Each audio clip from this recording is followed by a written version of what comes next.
Welcome to Scale Tales. These are tales, stories that other founders, entrepreneurs, small business owners, and subject matter experts will share about those magical moments when they scaled an entire business or perhaps a product or service line within a business. This storytelling show is designed with you in mind, the person seeking to do something extraordinary or achieve a transformational breakthrough in the business you own or the business you work for. Our goal is for you to not just be inspired by the words you hear, but to be equipped to take action. And as for me, who am I? Well, I'm Alicia Butler-Pierre. I'm the creator and producer of this show, and I'm the founder of a company called Equilibria Incorporated. Welcome to Scale Tales. This episode is brought to you by Equilibria Incorporated. Equilibria provides training to assist fast-growing companies in documenting and improving their key processes for maximum operational performance. Visit eqbsystems.com to learn more. That's eqbsystems.com. This is Scale Tales, the business storytelling podcast where entrepreneurs, executives, and experts share firsthand accounts of those magical moments when they achieved something even they didn't think was possible. I'm Alicia Butler-Pierre, host and producer of Scale Tales. In the previous episode, you heard an audio version of my recent TEDx talk.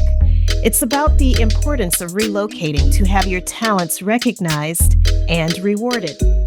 In this episode, I'll be your guide as you hear from someone who also found success in relocation and who, in my opinion, defines tenacity. This is episode 11, How Max Emma Scaled His Accounting Firm Via Franchising.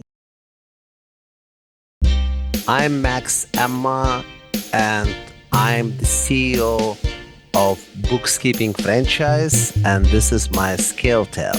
It started on January 13th, 1993, when at the age of 18, I landed at the JFK airport from the former Soviet Union, and with my whole family immigrated to the United States, leaving behind my childhood, my friends, people that I've known for many years, and starting new life from scratch. And now looking back, it's been a great journey. Luckily, it's still going on, and I learn every day. I grow every day, and I want to believe that I'm scaling every day.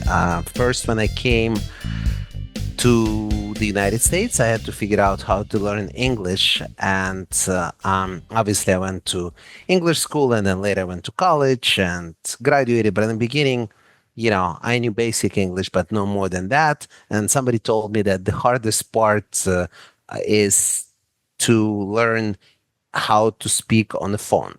And so I'm like, well, I'm going to practice. And I had to come up with something outside of the box to actually call a bunch of credit cards, American Express, Visa, MasterCard, and talking to them about applying and getting their credit card.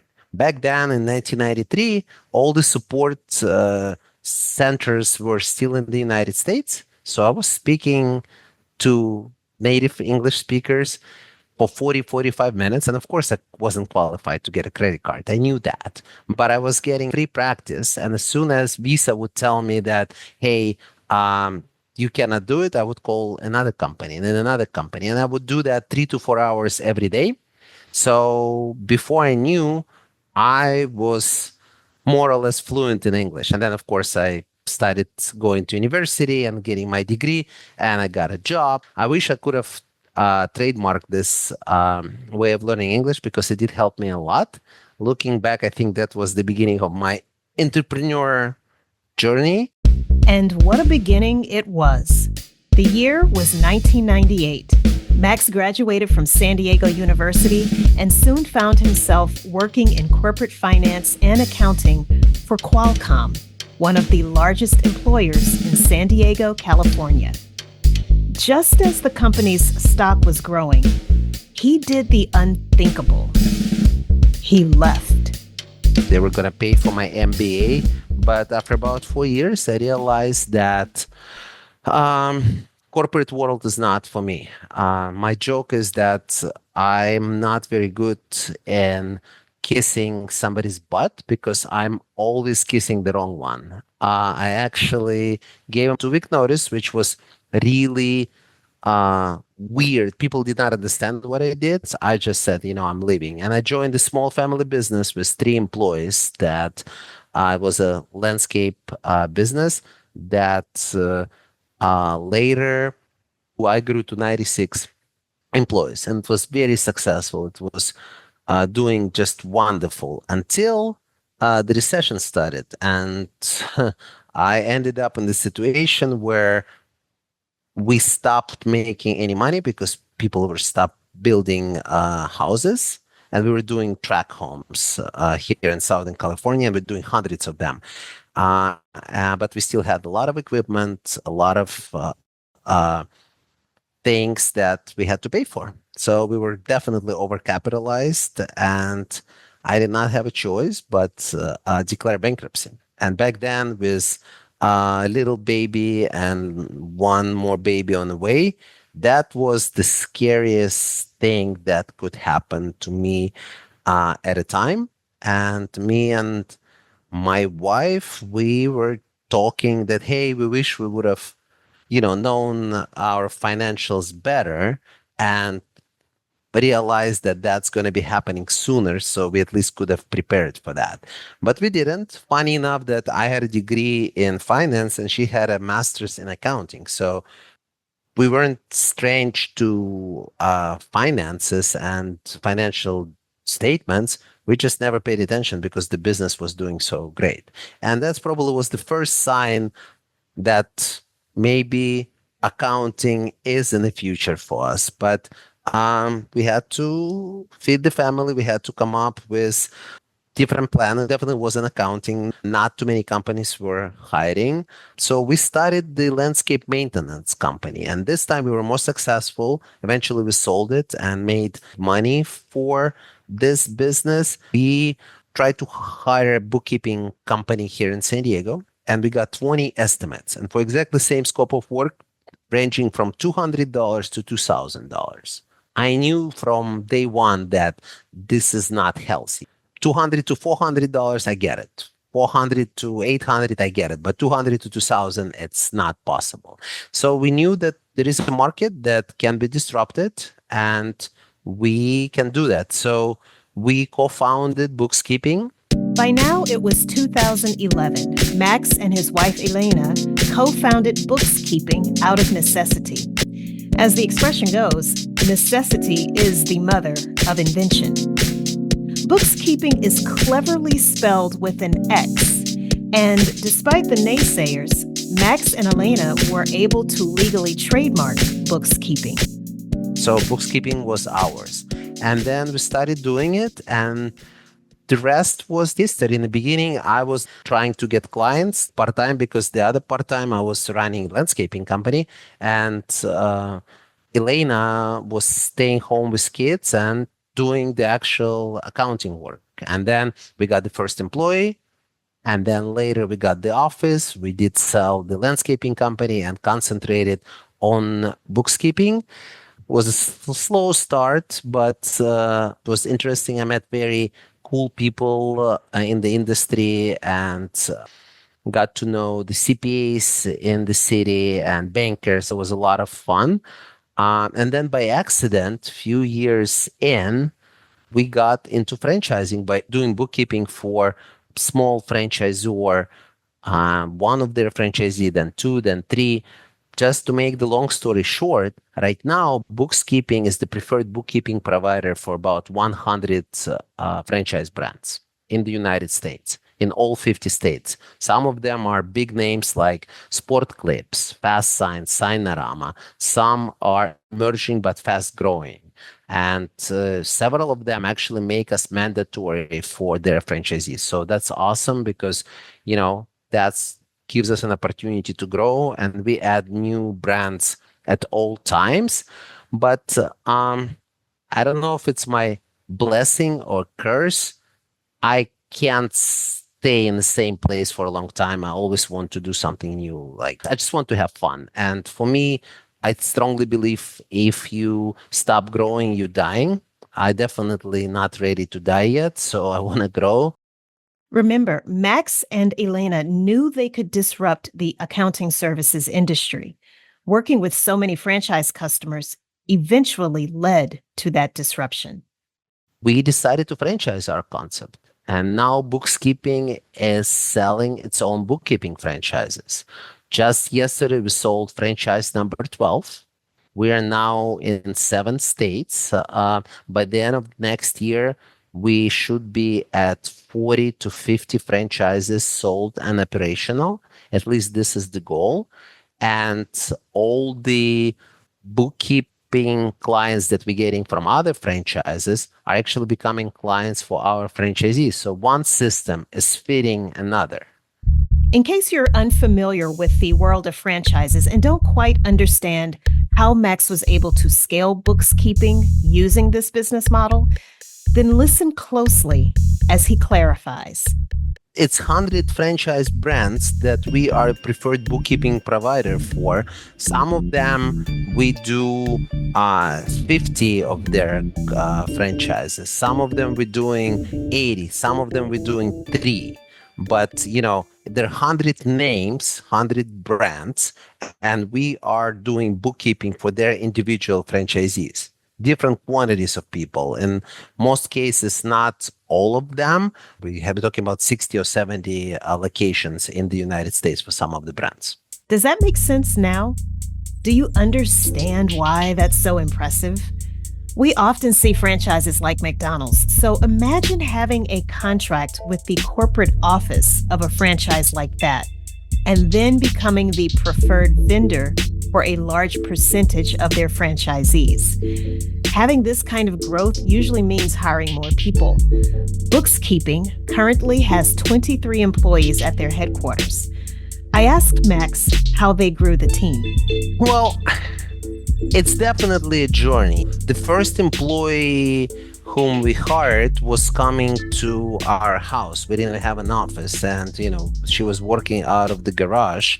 And then just literally the hard work and doing the networking and meeting new people, we were getting more and more clients. So that's how we started growing. And what helped us in the beginning, one thing I left and I didn't talk about, when I was going to school, I was working at Costco. I was working there for 5 years, and Costco was a great employer. They were even giving me a scholarship because I had good grades. But one thing Costco did, they never covered my school schedule. And I had a weird school schedule because I wanted to graduate as fast as possible. So I was taking classes in the morning, classes at night, and they always made sure that I had an opportunity to go to school when I wanted to go to school and take classes. So I told myself, when I grow up and if I ever have my own company, I'll make sure that I'll give the same opportunity to other students. And so we started hiring students from San Diego State University. We opened an office not far from the campus, and we had a lot of good accounting students working for us in between their classes. So that's how we were able to scale in the beginning. Then, of course, we started hiring full-time employees, but in the beginning, it was mostly students working part-time in between their classes, juniors, seniors, master programs. What a great way to pay it forward. Okay, back to the timeline. BooXkeeping started in 2011 with a team that included one full-time employee and some part-time students. 9 years later, as you'll hear from Max, is when they were ready to franchise BooXkeeping. Well, that date I will never forget because we officially got the permission to start doing franchises the day the whole country went into lockdown, March 16th, 2020. As you can imagine, on the paper we were selling franchises, but in reality we had to make sure we adjust the business and make sure that the business is working. Yes, we do have all these employees right now, and they're all part of BooXkeeping family. But we do have an office in Philippines. We do have an office in Barcelona, Spain. We have people in the United States. So imagine how many moving parts we had to work when COVID started. And a lot of countries got hit way harder than US. Like, in Barcelona, for example, you only could leave the house 30 minutes every day to go to the store, something that we did not experience in the United States. So obviously we had to shut down the office and move every employee home and move their computers. So that was not fun, to say the least. I'm not complaining. It actually helped us to change and scale eventually, but it was interesting experience. So for the first year and a half, even though we were selling franchises, we weren't selling any franchises. But that selling slump didn't last long. Soon they really were selling franchises. Fast. Although the franchising started slow, by 2023, things really started to accelerate. Here's Max. People wanted to see the proof of concept, and when we had one and then two, they're like, well, you're too new. Are you gonna stay or you're gonna fold? And now people seeing that we are here to stay, and now we see more and more interest and more people reaching out to us. So I can tell you that out of 12, we sold 8 this year. That's amazing, isn't it? I wondered if Max attributed his success with BooXkeeping to his professional education in franchising. I became a certified franchise executive when we were creating BooXkeeping franchise is a pretty complicated thing. You have to write a lot of agreements and do like marketing plan and brand manual and so on and so forth. And we did hire a lot of great consultants and people to help us, but a lot of the work was done in-house. So I learned a lot. I went back to school to University of Louisville and got my certified franchise executive. That was done when BooXkeeping franchise already started it. But that gave me huge knowledge. And then what certified franchise executive did for me, I decided that, you know what, I probably can do more than just offer people bookkeeping franchise. Because let's be honest, accounting is not for everybody. I mean, our bookkeeping franchise is unique in a way that you don't have to be an accountant to run it, because we provide not only clients to our franchisees, but we provide them staff as well. So it can be a turnkey. However, it's not a good match for everybody. So now I am a certified franchise consultant, which in a simple language means that I run a franchise brokerage. So I have access to about 650 franchise brands that are not BooXkeeping, and I can help people to pick one that is right for them and help them to get started. But the most beautiful part about it, that my services are absolutely free to the candidates.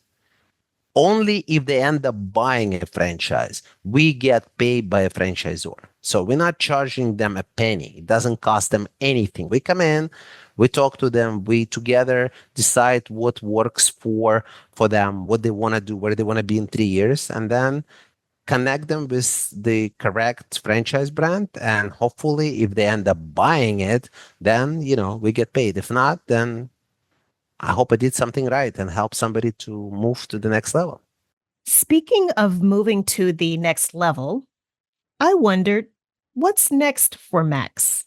It took me a while to understand what's common between all of my businesses. And I know it's not modest, but I understood that this is my personal brand. This is Max Emma. So right now, it's not just the BooXkeeping. The brand is Max Emma. And I created a website, franchisewithmax.com. And that's actually where anybody can find me. Going to this website, people have a choice if they want to talk about bookkeeping for their business or for their franchise, if they want to buy a bookkeeping franchise, or if they want to consider buying a franchise in any other industry. pizza place, sign shop or medical clinic, whatever it is. So right now it's three businesses. They all are around franchising. One is bookkeeping for franchises. One is actual bookkeeping franchise, and then franchise brokerage. But I want to be very, very clear that even though it is my brand and it's franchised with Max, I have teams in each of the business to do the work. So I have people that I can delegate it to. It's not that I'm doing everything by myself. It's physically impossible, but that was part of my journey to stop micromanaging and start trusting people and start delegating. That's when I've seen the growth. If I would not do that, I would still be with one employee or no employees working from home. It was very hard. It's easier said than done, but I'm glad I did it. I'm glad I actually, believed in others. And again, it was hard, but that's definitely part of my journey. I say it all the time. Entrepreneurship is not for the faint at heart. It is hard, but also incredibly rewarding. Before Max wrapped up his scale tale, I asked if he had other advice and resources he'd like to share. Well, I do, and they're not my original thought, but they actually make a lot of sense. So one of them, what they taught us in business school, when you start a business, always think how you can exit this business. So in other words, have a business plan. So some people go into business like, well, I'm going to grow it and then I'll see what I'm going to do with it in 20 years. No, if you want to sell this business in so many years, then you have to build it one way. If you want to pass it on to the second generation, you have to build it differently. So, and that can change over the years. Okay. So it doesn't mean that if you plan to do it one way, you're going to stick to it, but at least have a plan and follow the steps to get there. And then second was that what happens in life does not happen to me, but happens for me. Yeah, I'll be honest with you, Alicia. For a long time, I had a hard time talking about bankruptcy because I was embarrassed. So it's still part of my journey, but maybe only for the past 6 months or a year, I started talking about that and telling people what I had to go through, because I saw that was the end of my career as an entrepreneur. Because I thought like literally, this is it. I'll never get out of that. And took me a while, and I guess I became older and hopefully wiser to realize that, hey, it did happen for me and I learned, and it would not happen, I wouldn't be where I am right now. The book that I strongly recommend for everybody who is an entrepreneur, it's called 10x is easier than 2x by Dan Sullivan and Ben Hardy. This book is awesome. I probably read it 4 or 5 times, but Dan Sullivan is executive coach that runs an organization called Strategic Coach. So I became a part of it probably 3 years ago, and that changed my trajectory, how I run businesses, how I live life. I attribute to coach all the growth and having multiple businesses and actually delegating. So Strategic Coach is really awesome. And then for the networking, what helped me to grow my business, I became a part of an organization called Provisors. And they're not in every city, but in many markets. It's a great organization that I'm a part of. Even though it's more like a local networking group, you have access to other members in other markets in the United States. I just encourage listeners to go to Franchise with Max and decide if they want to have a conversation. And yes, I do have teams of people in each and every of my businesses, but ultimately people still have access to me, and we still talk and we still do business together. Let's have a conversation and see how I can assist. And again, if it's just a conversation and support somebody, I'll be more than happy to do that.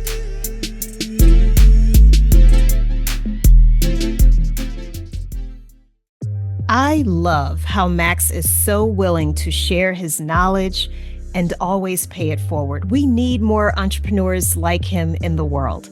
It's so easy to see or read about people that we have great admiration and respect for, and mistakenly think that their journey is clean or straight and narrow. But you and I both know that is not how life is. It can get very messy. It can be filled with different obstacles that we have to overcome, hurdles that we have to work around. With that in mind, here's a recap of some important lessons learned from Max in this scale tale. Number 1, monitor cash flow. Don't just focus on what's coming in, but also keep an eye on what's going out. Number 2, address your weak spots. Don't ignore them. 3, never allow shame to prevent you from trying again. 4, hire students to save on labor costs. 5, delegating is hard, but don't micromanage. You'll stifle growth. Number 6, take lemons and make lemonade.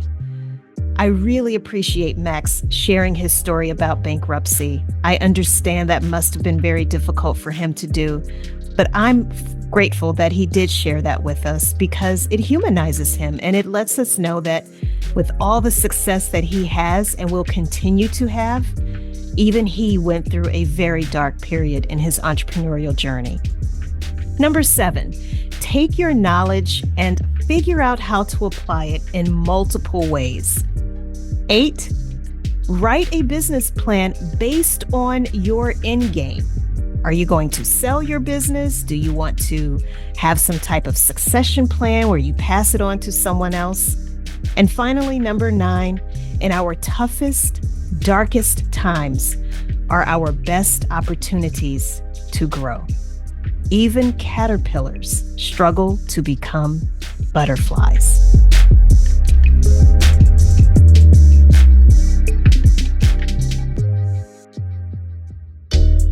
Thank you, Max Emma, for sharing your scale tale with us. You can visit Max on his website where you can request a meeting with him, as well as read different articles he's provided. Although he runs many businesses, he has systems that enable him to be accessible. Visit us at scaletalespodcast.com to access links to these resources, as well as in this episode's show notes. Again, that's scaletalespodcast.com. Thank you for listening. If you learned something valuable from this episode, please leave us a 5-star rating and review wherever you're listening. Make sure you subscribe to the show so that you don't miss it. And while you're at it, leave a 5-star rating and review wherever you're listening.